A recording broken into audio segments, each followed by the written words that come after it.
네, 오늘 교과 제3과 저희가 1과 2과를 하지는 못했는데요. 창세기라고 하는 총 주제로 저희가 교과 공부를 하고 있습니다. 제3과 가인과 그의 유산이라고 하는 제목으로 교과 공부를 하도록 하겠습니다. 우리 함께 창세기 4장 7절 있는 오늘 교과의 기억절을 함께 읽도록 하겠습니다. 창세기 4장 7절 기억절 함께 읽겠습니다. 시작. 내가 선을 행하면 어찌 낯을 들지 못하겠느냐. 선을 행하지 아니하면 죄가 문에 엎드려 있느니라. 죄가 너를 원하나 너는 죄를 다스릴지니라. 여러분 혹시 1844년 10월 22일 날 있었던 대실망 사건에 대하여 다 알고 계십니까?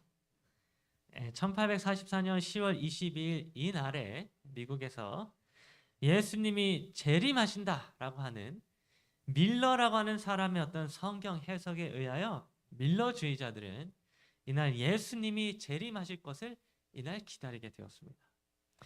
그래서 그들은 일하던 직장도 다 그만두고 또 집 문서도 다 팔아버리고 오직 예수님을 맞이하기 위하여 승천 바위 위에서 하루 종일 예수님의 재림을 기다리게 되었습니다.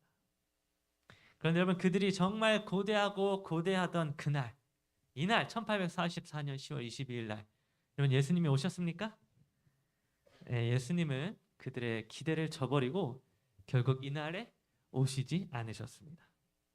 그래야 이때 많은 사람들이 이 대실망을 겪게 되었고 더러는 교회를 떠났고 또 더러는 여전히 교회에 남아서 성경을 끊임없이 연구하게 되었는데 그렇게 남아서 성경을 더 깊이 연구하여 하늘 성소에 대한 기별을 발견하게 된 소수의 무리가 오늘날 우리 재림교회가 되었다고 하는 사실을 아마 여러분들은 다 잘 알고 계실 것입니다.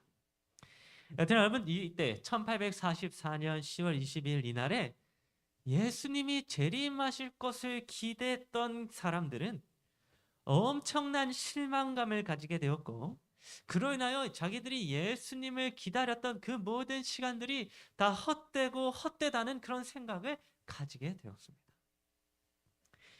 그런데 여러분 이때에 이렇게 밀러주의자들이 대실망을 겪게 되었던 것과 아주 비슷한 실망감을 겪게 되었던 성경 창세기에 기록되어진 인물이 한 명 있는데 그 사람은 누구인가 하면 바로 인류 최초의 사람이었던 아담이라고 하는 사람이었습니다. 여러분 아담은 1844년에 밀러주의자들이 겪었던 대실망과도 같은 그런 엄청난 실망감을 비슷하게 겪게 되었던 사람이었습니다. 그래서 여러분 창세기 4장 1절은 이런 말씀을 기록해 주고 있습니다. 아담이 그의 아내 하와와 동침함에 하와가 임신하여 가인을 낳고 이르되 내가 여호와로 말미암아 등남하였다 하니라. 여러분 아담이 처음으로 아들 가인을 낳게 되었을 때에 이 낳게 된 가인을 보면서 정말 기쁜 마음으로 이렇게 말했습니다. 내가 여호와로 말미암아 등남하였다 하니라. 얼마나 기뻤길래 이런 말을 하였을까요? 그런데 여러분 여기에서 여호와로 말미암아 등남하였다라고 하는 말을 히브리어 원어로 살펴보게 되면 히브리어 원어로 이런 말입니다. 이쉬 엣 야훼라고 하는 말인데 이 말을 원어 그대로 해석하게 되면 어떤 뜻이 되는가 하면 내가 남자 곧 여호와를 얻었다라고 하는 말이 됩니다. 다시 말해서 오늘날 우리가 보는 여러분 성경에는 아담이 가인을 낳았을 때에 내가 여호와로 말미암아서 등남하였다라고 이렇게 번역이 되어 있지만 사실은 이 번역을 원어 그대로 해석을 하게 되면 바르게 해석하게 되면 그 번역이 어떻게 되는가 하면 내가 여호와를 얻었다라고 하는 말이 된다고 하는 것입니다. 다시 말해서 여러분 아담은 가인을 낳았을 때에 그 가인을 보면서 어떤 기대를 하게 되었던 것인가 하면 자기가 낳게 된 이 첫 아들 가인이 여호와일 것이다 라고 하는 기대를 가지게 되었다고 하는 것입니다. 그러면 아담이 죄를 짓고 에덴 동산에서 쫓겨나게 되었을 때에, 그때의 아담은 하나님으로부터 예수 그리스도 여호와가 이 땅에 탄생하여 그들을 죄로부터 구원해 주실 것임을 미리 배우게 되었습니다. 그래서 아담은 자기의 자녀를 통하여 메시아, 곧 구원자가 탄생하게 될 것이라는 사실을 알게 되었는데, 그 구원자가 자기의 첫 아들 가인일 것이라고 그렇게 기대하게 되었다고 하는 것입니다. 그의 맏아들 가인을 구원자일 것이다, 이런 생각을 아담이 하게 됐다는 것입니다. 그래서 시대의 소망 31페이지는 그 사실에 대하여 이렇게 기록해주고 있습니다. 아담과 하와가 이 허락을 처음으로 들었을 때에 그들은 이 허락이 속히 성취되기를 고대하였다. 그들은 저희의 맏아들이, 그러니까 가인이죠, 가인이 구세주이기를 바라면서 그 아들을 기쁨으로 환영했다. 여러분, 이 기록과도 같이 아담은 가인을 낳았을 때에 그 가인이 구세주이기를 기대하면서 크게 기뻐하게 되었습니다. 아, 내 아들이, 이 가인이 우리를 구원해줄 구원자일 것이다, 이렇게 기대를 한 것입니다.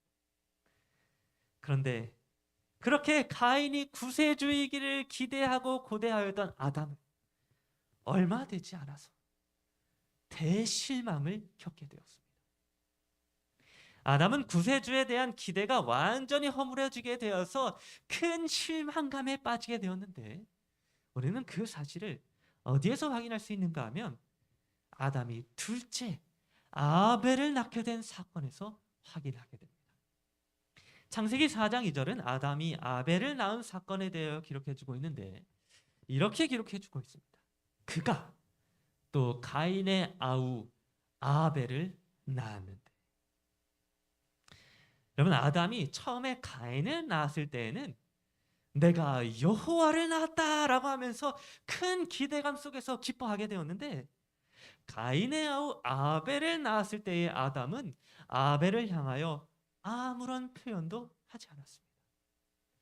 아담은 아벨을 딱 낳고는 그 어떠한 기쁨의 표현도 하지 않게 되었던 것입니다.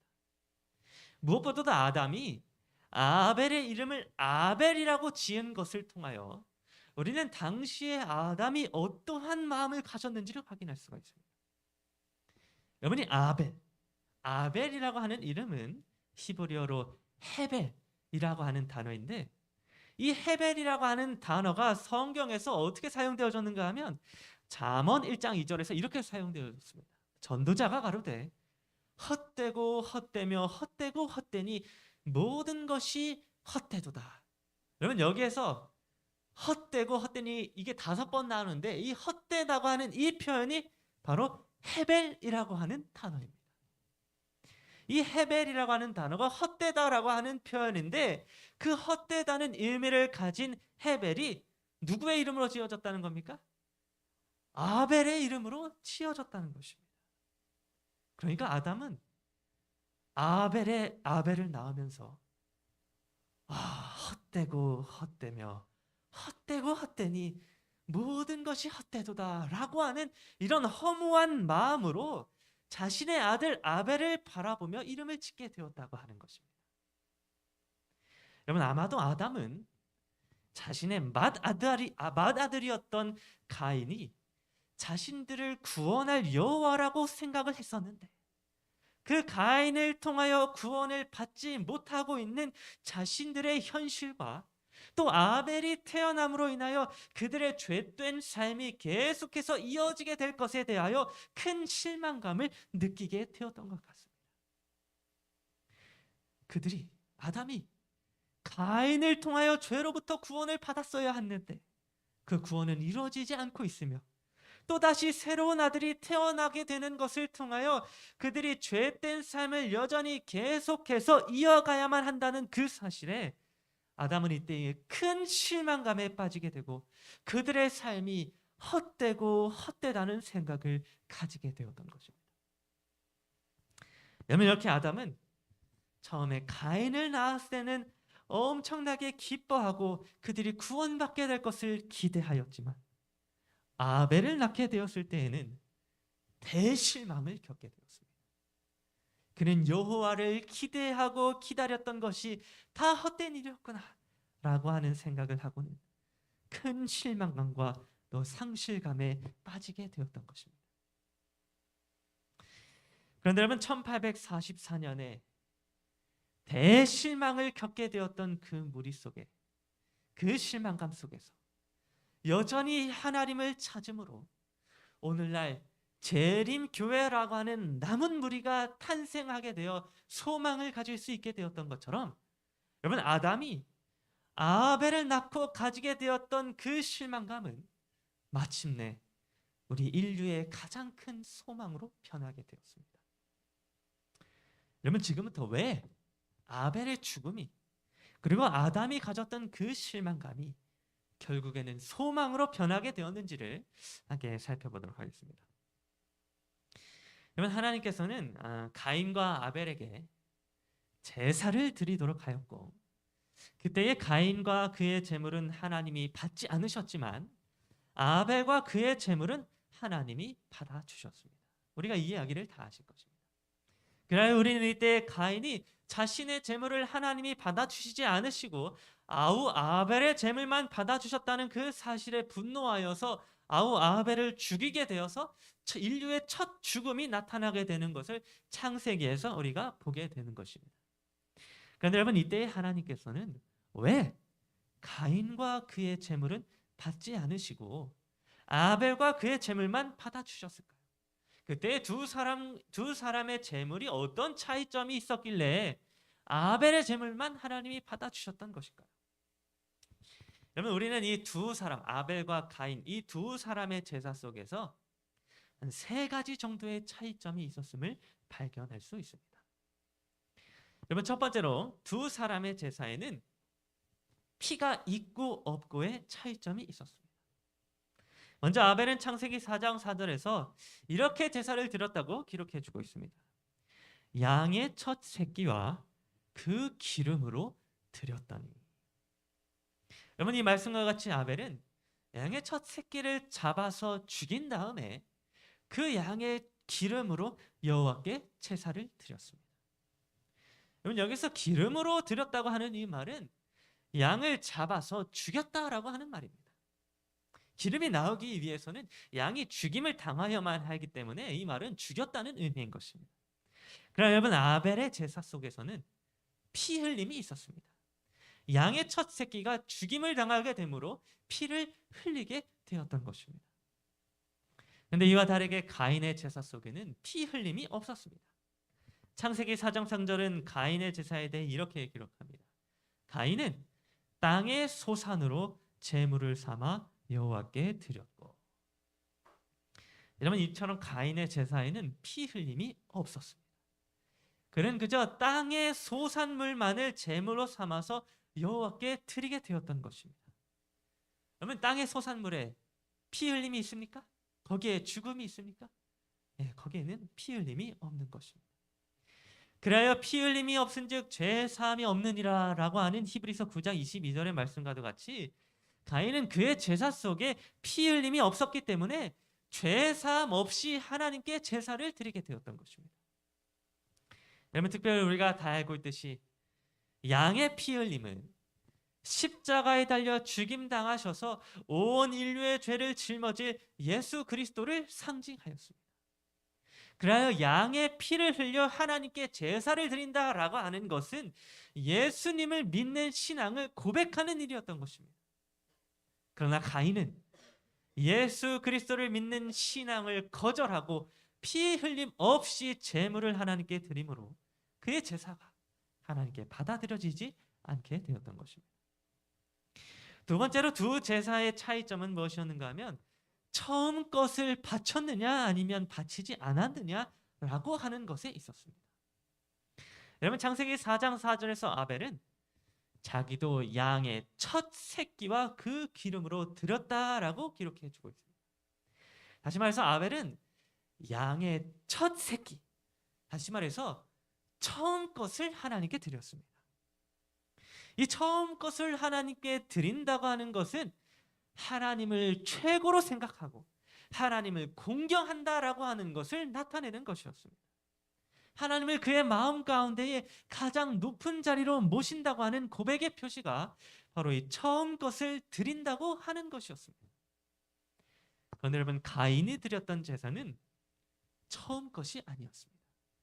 창세기 4장 3절은 가인의 제사에 대하여 가인은 땅의 소산으로 제물을 삼아 여호와께 드렸고 라고만 이렇게 기록을 해줌으로써 가인이 첫 소산물을 하나님께 드리지 않았다고 하는 사실을 가르쳐주고 있었습니다.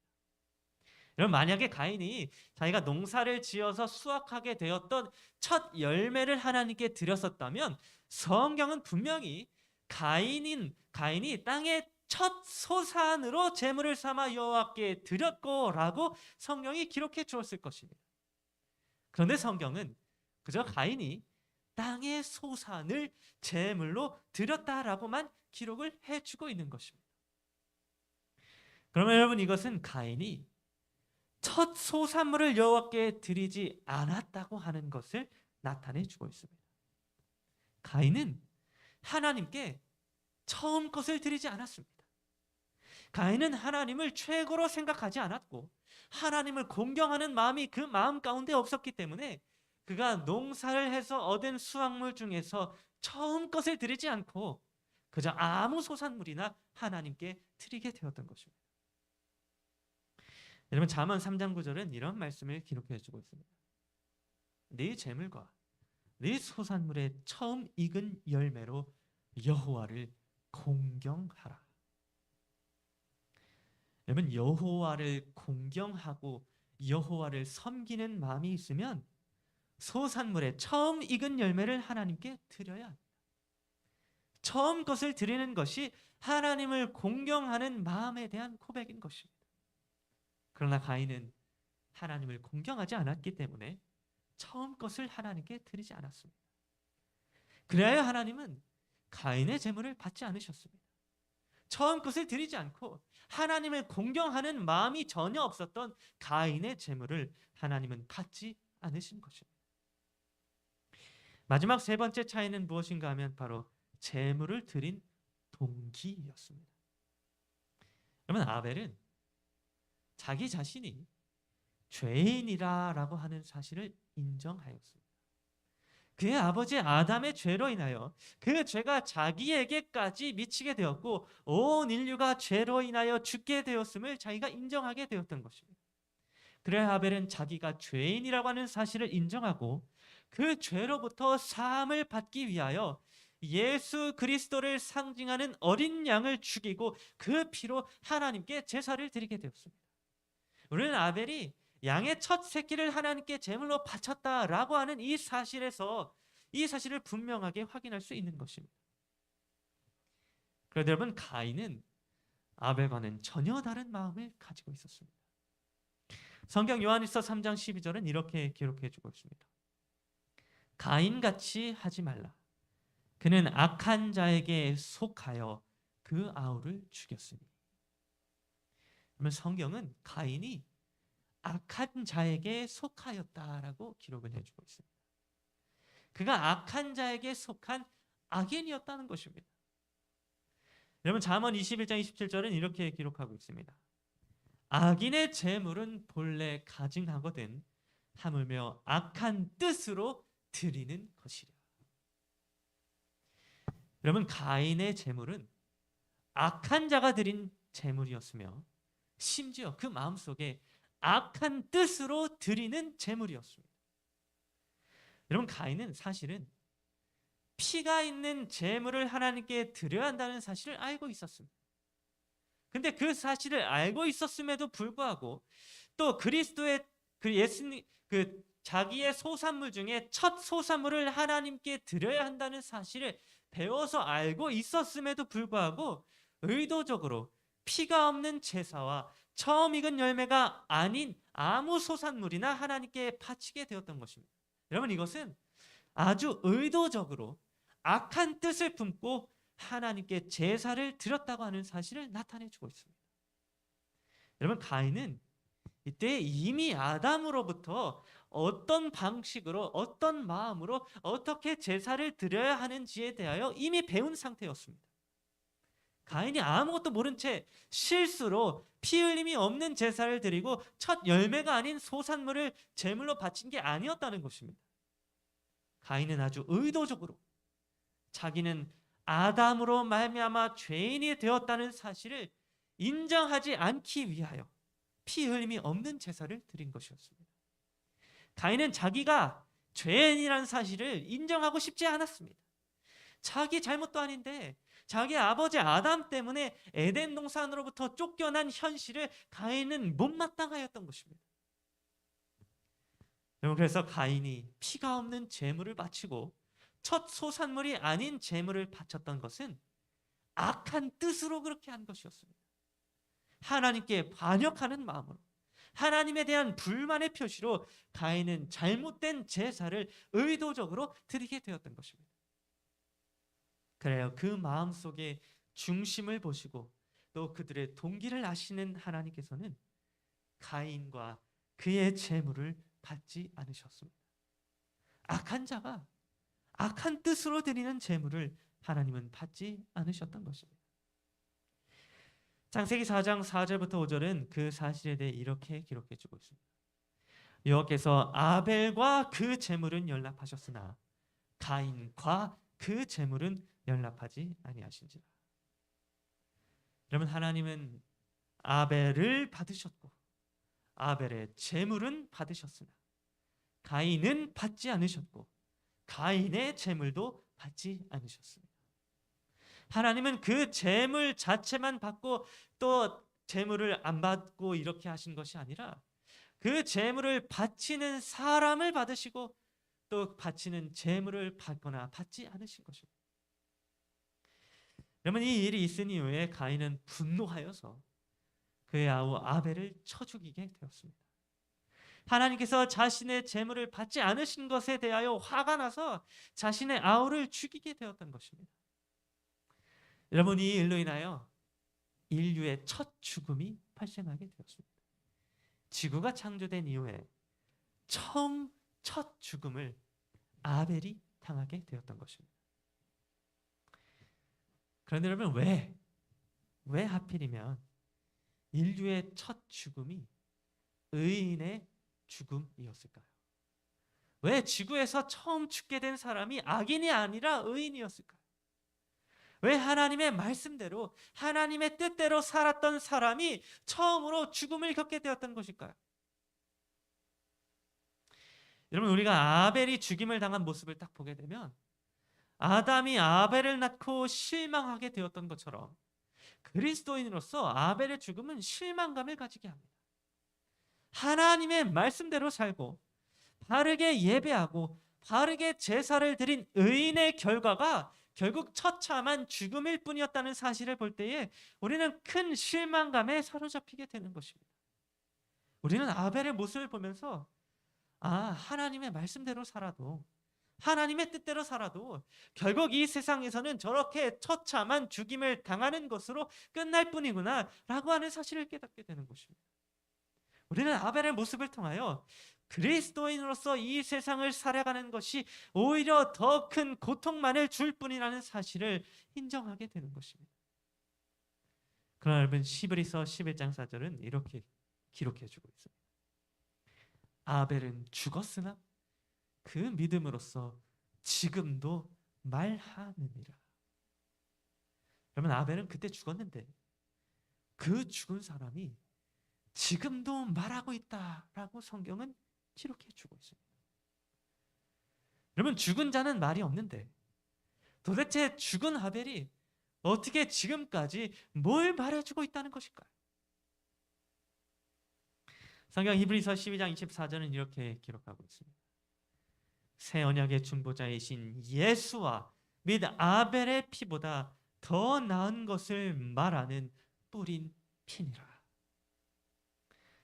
여러분, 죽임을 당하여서 피를 흘리게 된 그 아벨의 피는 오늘날까지도 우리들에게 말해주고 있는 것이 있는데, 인류 역사상 처음으로 흘리게 된 의인의 피, 곧 아벨의 피는 오늘날까지도 우리에게 무엇을 말해주고 있는가 하면 바로 십자가에서 피를 흘리시게 된 예수 그리스도를 말해주고 있었습니다. 아벨은 그의 죽음으로써 예수 그리스도의 피를 오늘날 우리들에게까지 말해주고 있는데, 우리는 예수 그리스도께서 십자가에 달려 죽임을 당하시고 피를 흘리셨지만 그 피로 말미암아 세상이 구원을 얻게 되었다고 하는 사실을 아벨의 죽음을 통하여 볼 수 있게 되었던 것입니다. 그러면 아벨의 죽음만을 볼 때, 그가 허무하게 죽게 되었다는 그 사실을 보게 될 때 우리는 실망감에 빠지게 되지만, 그 죽음이 상징하고 있는 예수 그리스도의 죽음을 볼 때에 우리는 소망을 가질 수 있게 되는 것입니다. 예수님을 믿고 하나님의 말씀대로 살아갈 때, 비록 이 땅에서 죽는다 할지라도 다시 부활하게 될 소망을 우리는 예수 그리스도의 피를 통하여 확인하게 되는 것입니다.